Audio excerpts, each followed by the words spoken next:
situation actuelle de l'inflation qui dépasse l'entendement prend origine à des facteurs suivants. D'abord, il faut prendre conscience que le Burundi est dans une crise économique sans précédent. Et le gouvernement doit en être conscient. Et cette crise économique est le fruit d'une grande période de mauvaise gouvernance, de corruption qui a eu pignon sur rue dans ce pays, dans l'impunité totale. Et quel est le résultat immédiat? Le Burundi, c'est un pays qui n'exporte presque rien. C'est un pays qui ne reçoit pas d'aide publique au développement. C'est un pays qui n'a pas d'investissement direct étranger, où la diaspora n'investit pas assez, où le pays a faible capacité d'imprimer à l'extérieur. Et la production a chuté dans plusieurs secteurs, y compris la production agricole. Et par contre, il y a un mensonge qui s'est entretenu disant qu'il y a une autosuffisance alimentaire, qu'il y a une autosuffisance au niveau même du financement interne du développement. Et il y a une spéculation sur les devises avec une mauvaise gestion du prix des devises qu'on avait.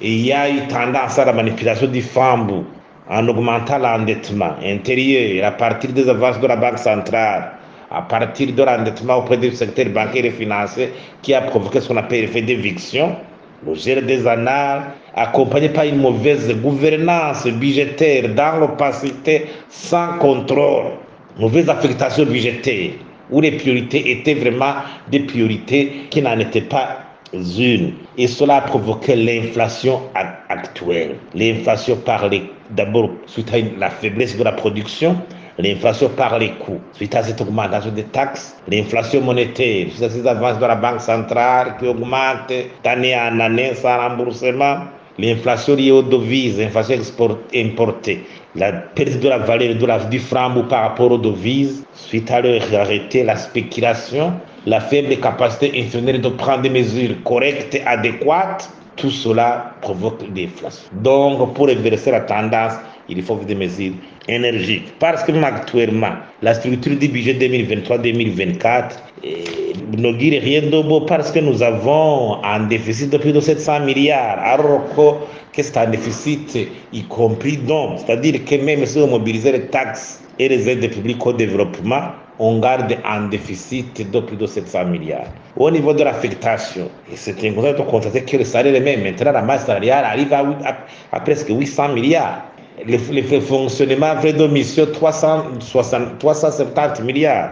On prévoit même un remboursement d'endettement de 1000 milliards. Ça veut dire qu'on a 2000 milliards de dépenses liées au fonctionnement et au remboursement de la dette. Plus même que les recettes fiscales. C'est une crise vraiment économique sans précédent.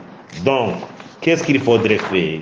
S'il faut qu'il y ait un nouvel ordre de gouvernance dans ce pays, avec des hommes capables pour le mettre en application. Et le grand pilier de ce nouvel ordre de gouvernance, c'est la capacité de faire une planification, suivi évaluation et une production de statistiques fiables qui permettent d'évaluer l'avance des choses. Il y a le climat des affaires pour booster le secteur privé et la mobilisation des investissements directs étrangers.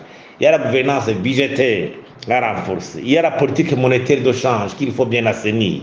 Il y a le secteur financier qu'il faut booster pour financer l'économie. Augmenter la capacité de mobilisation des financements extérieurs, de la capacité institutionnelle, la meilleure capacité institutionnelle, la police, la justice, l'administration centrale.